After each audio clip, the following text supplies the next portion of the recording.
मार्ग भारिणी भावते स्वभाव गुण मार्गेण भूषण भाव विविधते। भगवान श्री कबीर बोलें हे माधव, সাধকের ভাব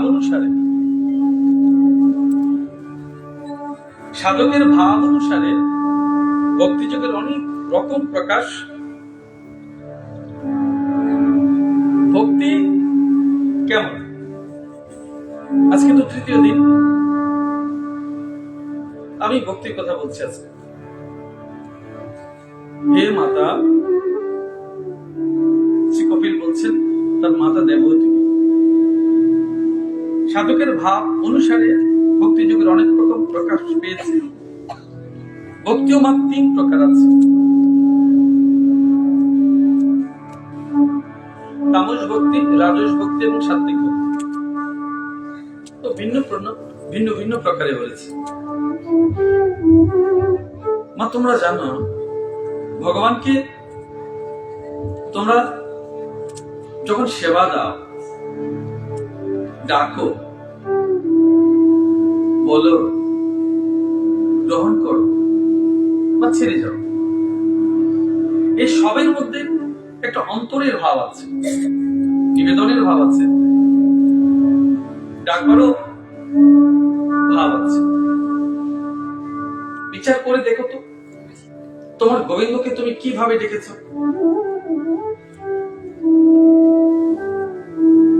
কেমন করে ডেকেছ? আসবার জন্য ডেকেছ, না শুধু ডাকবার জন্য ডেকেছ? ভালোবাসবার জন্য ডেকেছ, না দেখাবার জন্য ডেকেছ? পুজো দেওয়ার জন্য পুজো দিচ্ছ, না নিয়ম রক্ষার জন্য পুজো দিচ্ছ? প্রতিদিন ঘুম থেকে উঠে হুড়হুড় পড়ে যায়, হুড়হুড় পড়ে যায়, কে পুজো দেবে, কে দেবে না, ডাকাডাকি করছো। এখন বলো, ফুল টুল জল ফুল দিয়ে কোন রকম নিয়ম রক্ষা করছো? প্রশ্ন করো নিজেকে, কতজন ভক্তি দিয়ে পুজো দিচ্ছ? শুধু আচার, শুধু নিয়ম, এটা করবে না, ওটা করবে না, না কিছু আছে? আর কিছু আছে? যতদিন পুজো দিয়েছ, অত তুমি বলবে যে আপনি আমাদের পুজোরও দোষ ধরছেন। না, দূর ধরছি না মা, ত্রুটি ধরছি না, বলছি তোমাদের সকালের পুজো, দুপুরের পুজো যখন দাও, ভক্তি আছে না শুধু আচারটা আছে? একবার ভেবে দেখো তো। বলছে ভেদ বুদ্ধি সম্পন্ন যে ক্রোধী ব্যক্তি মনের মধ্যে হিংসা, দম্ভ অথবা মাৎসর্য ভাব নিয়ে আমার প্রতি ভক্তি মান হয়, সে আমার তামস ভক্ত।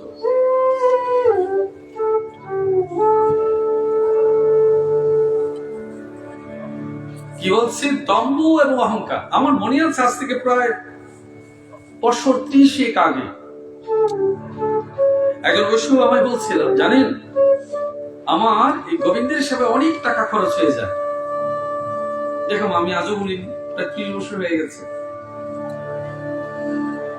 বলে আমার গোবিন্দের সেবায় মাসে অনেক টাকা খরচা বলে। আর তখন তিনি যা বলেছেন আমার 1 মাসের রোজগার তত হয় না। আমি ভয় পেয়ে গেছি, সর্বনাশ। এমন নয় যে যার টাকা বেশি দিয়ে গোবিন্দের সেবা দিচ্ছ, পুজো দিচ্ছ, তার পুজোটা ঠিক হচ্ছে। আমি কত বলবো না ঠিক হচ্ছে না, কিন্তু তোমার ভেতরে অহংকারটা দেখাচ্ছ কাকে? গোবিন্দর কাছে। আর জায়গা পাওনি, যার চরণে লক্ষ্মী পড়ে আছে, যে লক্ষ্মীর জন্য তুমি উপাসনা করো, আর তাকে লক্ষ্মীর ধমক দিচ্ছ। রাধে রাধে। বিচার করে দেখবে। বলছে হিংসা, দম্ভ, মাৎসর্য, ঈর্ষাজনিত যে রোগ আমাদের মধ্যে রয়েছে। ভক্তি তো ঈর্ষা। বাবা গলায় 3 পেজ দিয়েছে, ও আমার নিরামিষ ভোজন করে, নানান কথা বলো না।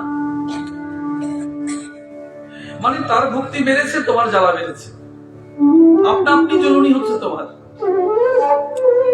তো ওর ভক্তি তো ঠিক আছে, তোমার ভক্তিতে তামসিক ভক্তি এসে গেছে, তামস এসে গেছে। তুমি হয়তো জানোই নি, তাকে খোঁচা দিতে গিয়ে তোমার ভেতরে ভক্তিটা যে নষ্ট হয়ে গেল ঈর্ষাজনিত কারণে। কি করতে চাইছো? গোবিন্দ বিমুখ করতে চাইছো। তুমি নিজেও করবে না, তাকেও করতে দেবে না। যে মানুষ যশ ঐশ্বর্য বিষাদের জন্য প্রতিমাই তার ভেদ বুদ্ধি নিয়ে আমার অর্চনা করে, সে রাজসিক ভক্ত। আমি একটু বলবো না যে হাজার লোককে নেমন্তন্ন করে না, বুদ্ধি নেই। আমার এই অভিজ্ঞতা আছে, বহুজন বলেন যে আমার সেবাতে, বৈষ্ণব সেবাতে 2000 লোক তো হবে, 1000 লোক তো হবে। একদিন একজন আমায় নেমন্তন্ন করেছে যে আমার বাড়িতে বৈষ্ণব সেবা দেব। ঠিক আছে মা, যাও। বলছে আমার বাড়িতে 108 জন বৈষ্ণব নেব। তো বলার ভঙ্গিতে আমি বললাম, আচ্ছা আমার কি কাজ মা, ওখানে আমি গিয়ে কি করব? বলে না, 108 জনের সীমাবদ্ধ থাকে না, তো প্রায় 200 হয়ে যায়। এবার বললাম তাহলে তো আমার কোন কাজই নেই, এবার নিমন্ত্রণ যেন আমি, ওটা আমার বিপদের কারণ হয়ে গেছে। আমি সত্যি বলছি মা। আমি বললাম আচ্ছা ঠিক আছে, মনে হয় আমি যেতে পারবো না। ওর বৈষ্ণব সেবা হয়নি, দিতে পারেনি, আজও 108 জন মিলাতে পারেনি। কেন এমনটা হয়েছে? কেন এমনটা হয়েছে বলো তো? ওর অহংকার। ও 108 জন বৈষ্ণব দিয়ে সেবা দেবে, আর সেখানে 108 জন থেমে থাকেনি, ও 200 জন হয়ে যাবে। কারণ আমি গীতা দেব, নগদ অর্থ দেব, বৈষ্ণবরা আসবে না। রাধে রাধে। তোমার অহংকারকে দেখাবার জায়গা পাওনি। একে রাজস ভক্ত বলে। রাগ করবে না, বলছি বলে। আমি সত্যি উদাহরণ টেনে বলছি না, সত্যি ঘটনা বলছি, সত্যি ঘটনা বলছি। ও আজও দিতে পারেনি, কারণ আমি স্বয়ং সাক্ষী, আমায় নেমন্তন্ন করেছে।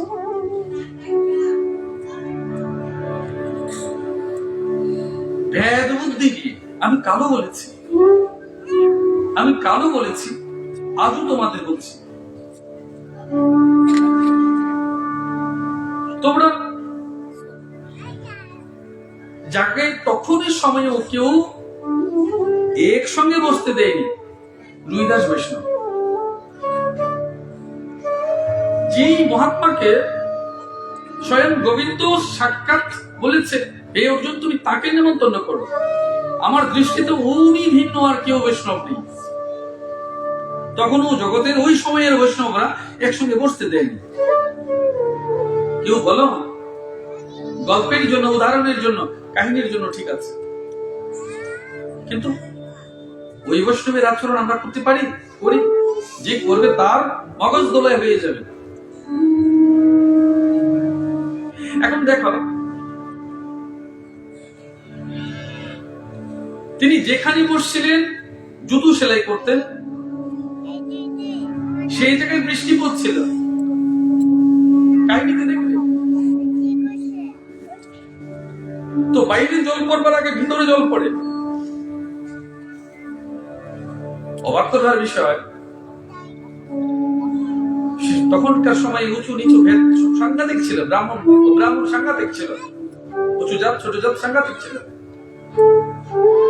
তো একজন ব্রাহ্মণ সেখানে গেলেন, রুইদাসের বারান্দায় গেলেন। ওর গায়ে জল পড়ছে, কারণ শতছিদ্র ঘর তো।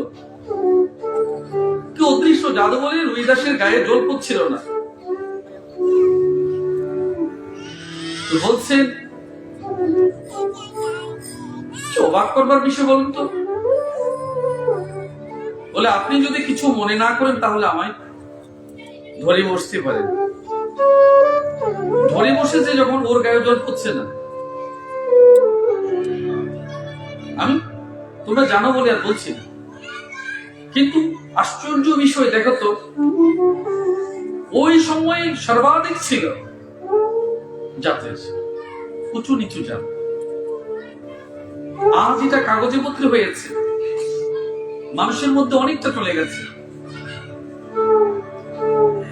কিন্তু দুর্ভাগ্যবশত এটা বৈষ্ণবদের মধ্যে চলে এসেছে। না তোমরা সেবায় বসতে পারো, না একসঙ্গে বসতে পারো, না উঁচু নিচু ভেদ গেছে। দুর্ভাগ্যবশত এটা তোমরা আমদানি করেছো। মা কেন আমদানি করেছো সে তোমরা জানো, কিন্তু ভগবান বলছে এই ভেদ বুদ্ধি নিয়ে কিন্তু যদি থাকো তবে রাজস ভক্তি তোমার। এখন তুমি স্বয়ং বিচার করো, জগতে যত বৈষ্ণব সেবা হচ্ছে, তুমি যাও, তোমাকে নাজেহাল করে ছাড়ো, বসতে দেবে না, উঠতে দেবে না, ওই বলবে সেই বলবে, ওই সম্প্রদায় সেই সম্প্রদায়, নানান কথা বলে বলে তোমার কান পচে ফেলবে। কিন্তু একবারও তোমার এইটুকু বলে না তোমার উপাস্য কে, তোমার উপাস্য কে শ্রীহরি, ওর উপাস্য কে শ্রীহরি, তার উপাস্য কে শ্রীহরি। যারা ঘৃণা করে, যারা ঘৃণা সহে, ওইকে জিজ্ঞেস করো তোমাদের উপাস্য কি শ্রীহরি। তো ভগবান সবাইকে যখন সমান দেখলেন, আপনি বিভেদ করলেন কেন? কেন জানো? আমি কালো বলেছি, উপরে উঠলে পড়ে যাওয়ার সম্ভাবনা আছে, সিঁড়ি পিছলে পড়ে যাবে। যখন তুমি নিচে যাবে দেখবে বড় গাছ, ছোট গাছ, মেজ গাছ একজন একজনকে দেখেন আলোর জন্য লড়াই করে। দেখো যখন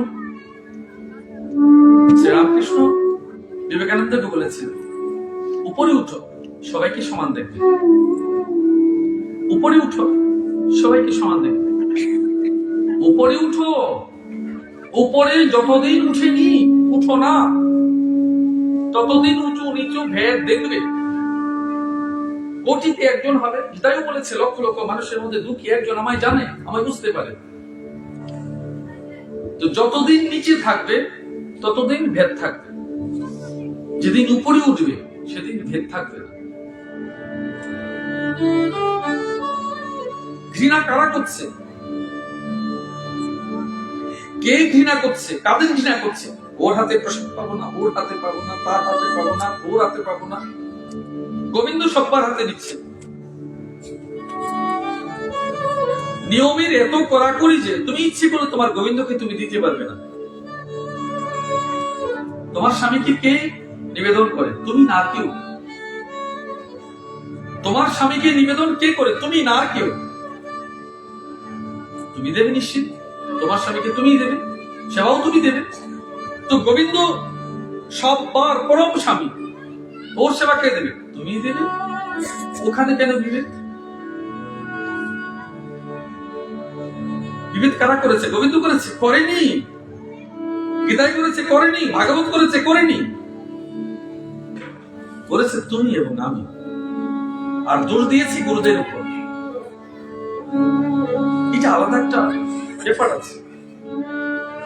তোমাকে আলাদা করে দিয়ে আমি আলাদা হয়ে গিয়ে ও আমাদের মধ্যে একটা তফাৎ তৈরি করে শ্রেষ্ঠত্বের লড়াই চলছে।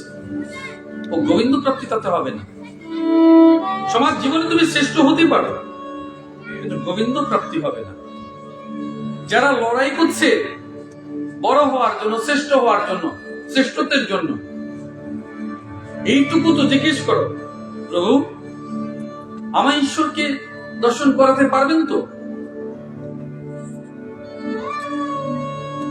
আমার ঈশ্বর দর্শন করাতে পারবেন তো?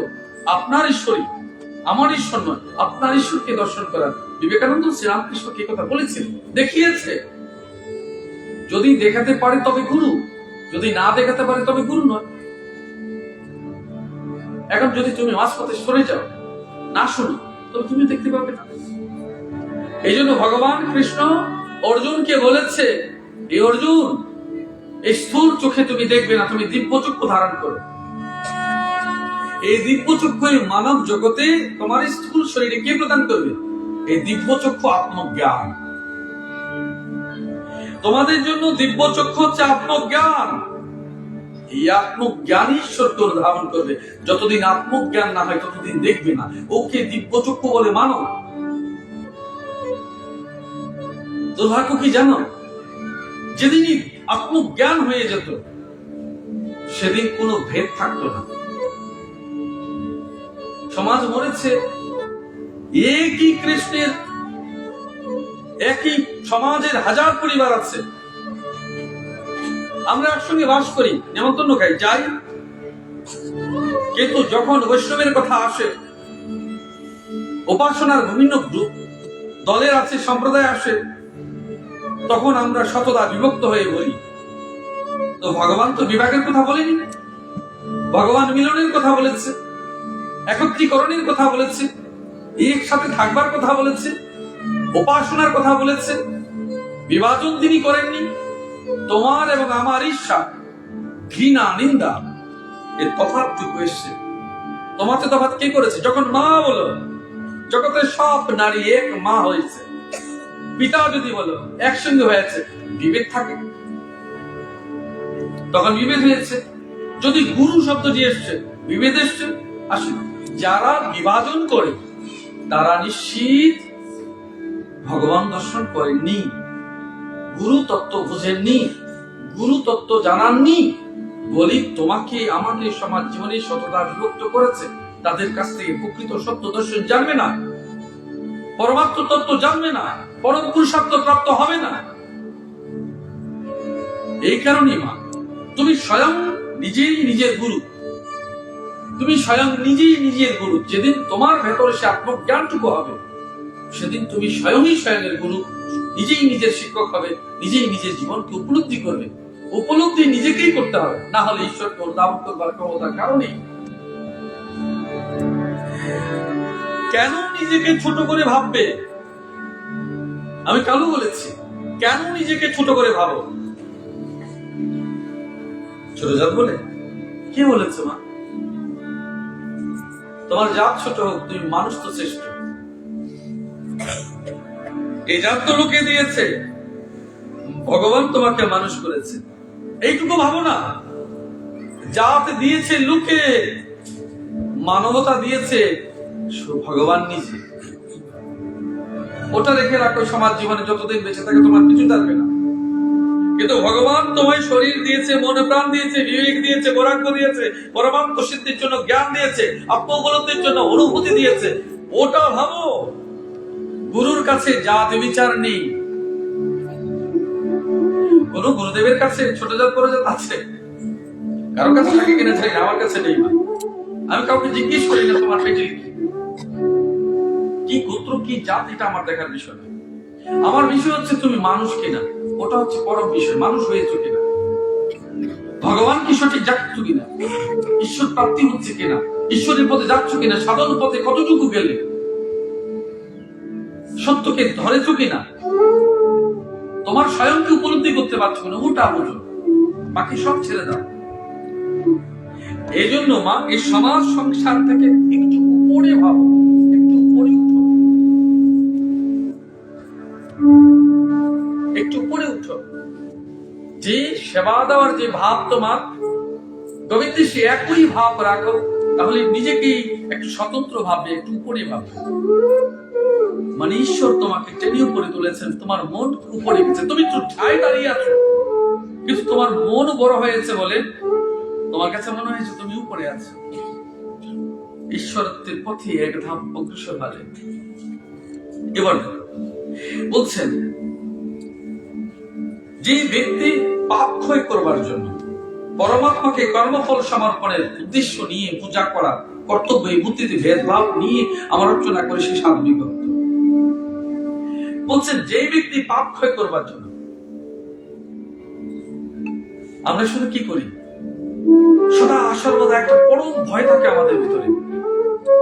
আমি পাপ করেছি, আমি পাপ করেছি। কিসে পাপ করেছি?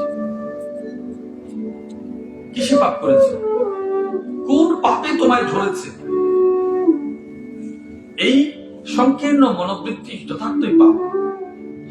যেদিন ভাববে আমার নিজের সত্তা কিচ্ছু নেই, আমি ভগবানের দাস, শুধু আমি সমর্পিত ভক্ত মাত্র, ভগবান যেটা করাচ্ছেন আমি তা করছি, ভাব শুধু এইটুকু।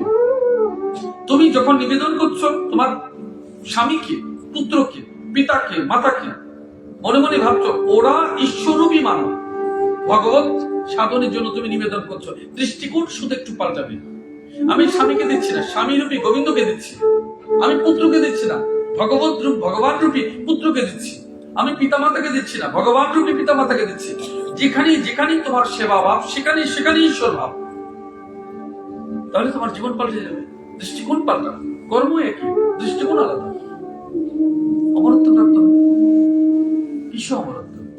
শরীর তো কোনোদিনই থাকবে না, অমরত্ব কিসে? ঈশ্বরের কাছে ফিরে যাওয়া, ঈশ্বরের কাছে ফিরে যাওয়া। কোথায় বাড়ি, কোথায় ঘর? শাস্ত্রে বলেছে 84 লক্ষের এক অদ্ভুত আমাদের জীবন যাত্রা শুরু হয়েছে, অমুক যাত্রা শুরু হয়েছে। কবে থামবে? থামবে না। পুনর্বার পুনর্বার পুনর্বার চলছে চলছে চলছে চলছে। আর সংসারে এসে কি হয়েছে? কাল নেমিল লঙ্কা ভাগ।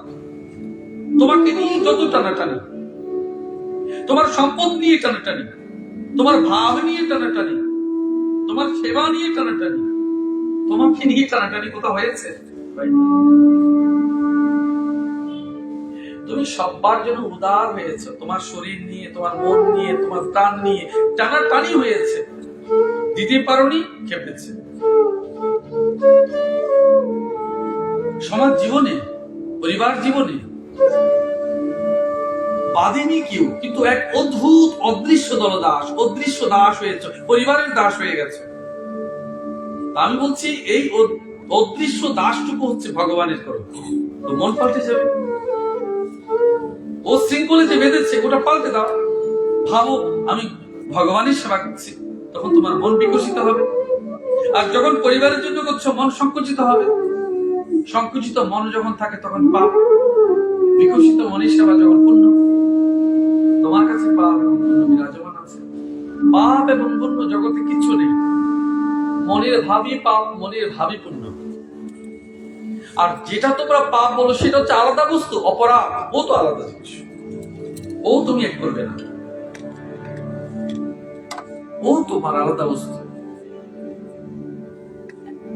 আমি তোমাদের বারবার বলেছি, ব্রাহ্মণ অপরাধ, বৈষ্ণব অপরাধ, গুরু অপরাধ, এই 3 অপরাধ করবে না। ও ক্ষমা নেই মা, ও ক্ষমা নেই। কিন্তু পাশাপাশি এইটুকু বলবো, সৎ মানুষের অপরাধও ভয়ঙ্কর অপরাধ, দুঃখী মানুষের অপরাধও ভয়ঙ্কর অপরাধ। ও তুমি জানো, মানুষকে দুঃখ দেওয়ার চেয়ে বড় অপরাধ জগতে আর কিছু নেই, যেটা লিপিবদ্ধ হয় না। মানুষকে দুঃখ দেওয়ার চেয়ে বড় অপরাধ আর কিচ্ছু নেই। কখন তোমার প্রতি আমার শত্রুভাব হয়েছে? কখন তুমি কাউকে শত্রু ভেবেছ? তোমার প্রত্যাশা অনুসারে যখন তুমি পাওনি, শত্রু মেনে নিয়েছ। কিন্তু আমার সাধ্য এবং সাধনা কতটুকু আছে ও কি তুমি বিচার করেছো? তোমায় কেউ 100 টাকা চেয়েছে, তুমি 50 দিয়েছো, তুমি খারাপ হয়ে গেলে। কেউ তোমায় এটুকু বিচার করলো না, আমি আর পাচ্ছি না। আমি এক কথায় অনেক কথা বুঝিয়েছি মা, বিচার করে দেখবে, বুঝবে, উপলব্ধি করবে। গঙ্গার জল যেমন অবিচ্ছিন্ন গতিতে সমুদ্রের দিকে প্রবাহিত হয়, সেই রকম আমার গুণাবলী শ্রবণ মাত্রই সর্বান্তই আমি পুরুষোত্তম আমার প্রতি অবিচ্ছিন্ন গতিতে তৈল ধারাবত মনের যে গতি এবং নিষ্কাম ও অনন্য প্রেমের সঞ্চার একে নির্গুণ ভক্তি যুগের লক্ষণ বলা হয়। তাহলে সত্য রজতম গুণের ভক্তির চেয়ে শ্রেষ্ঠ ভক্তি হচ্ছে নির্গুণ গুণাতীত ভক্তি। কেন? যদি নিরবিচ্ছিন্ন ভাবে তোমরা প্রায় জপ করো, আমি বলছিলাম শাস্ত্রে আছে পুজোর চেয়ে শ্রেষ্ঠ জপ, জপের চেয়ে শ্রেষ্ঠ ধ্যান, ধ্যানের চেয়ে শ্রেষ্ঠ ভাব, ভাবের পরবর্তী মহাভাব যেটা পড়া মোক্ষ লাভ। দেখো পুজো শ্রেষ্ঠ নয়, জপ শ্রেষ্ঠ, আবার জপ শ্রেষ্ঠ নয়, ধ্যান শ্রেষ্ঠ, আবার বলছে ধ্যান শ্রেষ্ঠ নয়, ভাব শ্রেষ্ঠ। এই ভাবটুকু যেদিন থাকবে ওটাই মহাপ্রভুর ছিল, ওটাই রাধারানীর আছে। এটা তোমারও হবে, এটা তোমারও চাই। এই ভাব দিয়ে ভগবত প্রাপ্তি হবে। এখন তুমি কাউকে দেখাতে হবে না, কারোর কাছে যেতে হবে না, কাউকে বলতে হবে না। কে জানে? যিনি জানবার তিনি নিরবিচ্ছিন্ন জানছেন, চুপি চুপি জানছেন। আজ তোমাকে লুচি করেছি, পায়েস করেছি, খাবে না? করতে গিয়ে হাত করেছ, ভালো ফল এনেছ, সুজি করে দিয়েছ, 3 পদ রান্না করেছ, গোবিন্দকে আজ দেবে বলে মন স্থির করেছ, পিছিয়ে করেছ। এই নানান ভাবনা যখন অন্তর থেকে হচ্ছে না, কে করাচ্ছে? গোবিন্দ করাচ্ছে, তোমার মনের ভাবকে ফুটানোর জন্য। আজ তুমি করবে, দেবে, তো গোবিন্দ কি বলেছে? তোমার মনের ভেতর ভাব হচ্ছে, কি রে আমায় দিবিনি কিচ্ছু? কি খাবে গোবিন্দ? বলে আজ আমি পায়েস খাবো, আজ আমি লুচি খাবো, আজ আমি সুজি খাবো, আজ আমি পিঠে পুলি খাবো। এক একটি বিষয়, আজ খিচুড়ি খাবো। এক একটি বিষয় তোমার ভেতরে ক্রমান্বয়ে ইন্ধন দিচ্ছে, আর তুমি লাফিয়ে পড়ছো। গোবিন্দের জন্য তুমি একনিষ্ঠার সহিত করছো, নিবেদন করছো, প্রভু কতদিন পরে তোমায় আমি সেবা দিয়েছি, আমার যে দুঃখ যায় না। তুমি বলছো কিন্তু মনে মনে, আমার যে দুঃখ যায় না, তোমার জন্য বলতে বলতে তো আনি না। আমি কতদিন ভেবেছি তোমার জন্য একটু পায়েস করবো, খিচুড়ি করবো, ওরা যে এনে দে না। আমার তো ইচ্ছে তোমায় দিতে। দেখো গভীর ভাবে ভগবানের সঙ্গে তুমি যুক্ত হয়ে গেছো। কেউ দেখেছে, দেখেনি, কেউ শুনেছে, শুনেনি। যিনি শুনছেন তার সঙ্গে তুমি কথা বলছো। কি রূপে বলছো? মনির দ্বারা। ওই স্বপ্নবৎ, জাগ্রত, সুষুপ্তি 3 ভাবে তুমি তার সঙ্গে কথা বলছো। গোবিন্দ আজ তোমায় দিলাম। বড় তৃপ্ত তুমি যখন হয়েছ, গোবিন্দ প্রসাদ পেয়ে তৃপ্ত হয়েছে। তার জন্য যখন তুমি করছো, গোবিন্দ পেছন পেছন ছটফট করছে। এ হলো না। ওই ভাবকে পরম ভাব জানবে, তখন তোমার নির্গুণ ভক্তি আসবে। তাকে দেবার ও সবাইকে ডাকছো, নাও নাও নাও প্রসাদ নাও, তোমাদের জন্য এনেছি। তাদের খাওয়াচ্ছ, আর তোমার পেট হচ্ছে, তৃপ্ত হচ্ছ। মনে রাখবে, সেবার চেয়ে শ্রেষ্ঠ কর্ম আর কোথাও নেই, ভক্তি আর কোথাও নেই, কর্ম আর কোথাও নেই। এর চেয়ে সেবা, জ্ঞানের চেয়ে শ্রেষ্ঠ জ্ঞান আর কোথাও নেই। তাকে দিতে দিতে অদ্ভুত সমর্পণ তোমার এসছে। তাকে দিতে দিতে অদ্ভুত সমর্পণ তোমার এসছে। আজ আমি গোবিন্দকে দিয়েছি, না জানি কাল দিতে পারবে কিনা। এই দেওয়াটুকুই হচ্ছে পরম আনন্দ, পরম ভক্তি তোমার। ও বোঝানোর কে আছে? তখন গুরুদেব গেছে, জানি না। সাক্ষী রেখেছ, কোথায় সাক্ষী রেখেছ? ভগবানের সঙ্গে। গুরুদেব তুমি কিন্তু সাক্ষী। গুরুদেবকে কি বানিয়েছ? সাক্ষী বানিয়েছ। কাকে দেওয়ার জন্য? পরম ভগবানকে দেওয়ার জন্য। গুরুদেবকে সাক্ষী করেছো, তুমি সাক্ষী থাকবে। এই জন্য গুরু হচ্ছে সূত্রধার।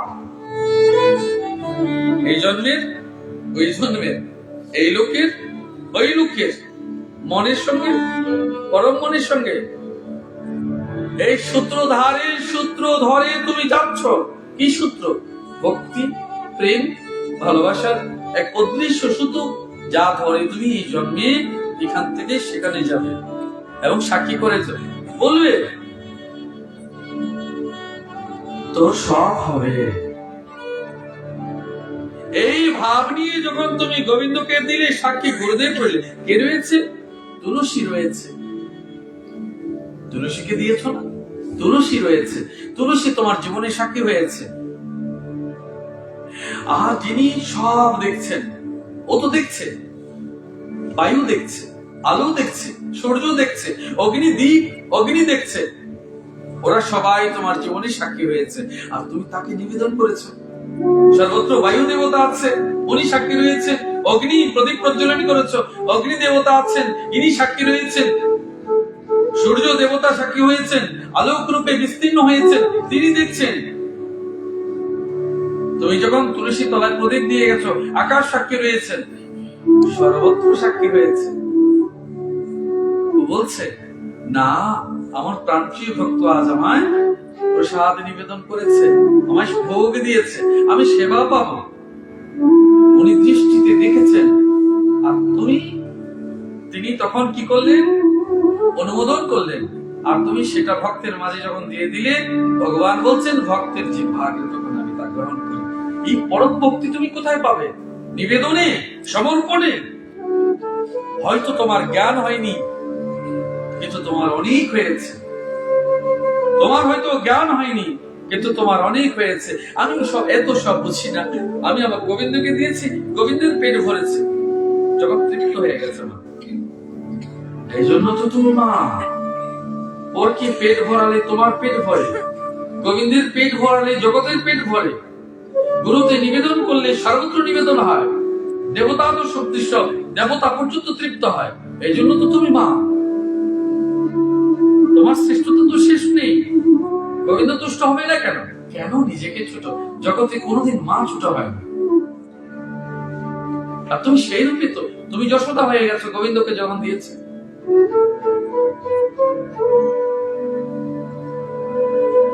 এইরকম নিষ্কাম ভক্ত আমার সেবা আচারে সারূপ্য সাধুর্য মুখ্য পর্যন্ত দিতে চাইলেও গ্রহণ করবে না। তুমি বলবে আমি যদি না থাকি গোবিন্দ, কে আর করবে? অনেক সময় অনেক ভক্ত যখন যায়, বলে গুরুদেব আমি যদি না থাকি, তখন আর আপনার সেবা কে দেবে? মানে ওর ইচ্ছে যে গুরুদেবের চিরকাল গুরুদেবের সেবা করে যাবে। ও না থাকলে গুরুদেবের সেবা হবে না। আমার চেয়ে শ্রেষ্ঠ আর কে দেবে? কে গুরুদেবের মনের ভাব বুঝবে? বস্তুত সে গুরুদেবকে বলছে না, অনাদি অনন্ত ভগবানকে বলছে। এইভাবে তো মা সেই জগতে কোনো লোক প্রত্যাশা করে না। আমি শুধু গুরুর চরণেই থাকতে চাই, ওটুকু সে বলবে। গুরুতেই আমার গোবিন্দ, গুরুতে আমার রাধারানী, গুরুতে আমার জগৎ। রাধে রাধে মা।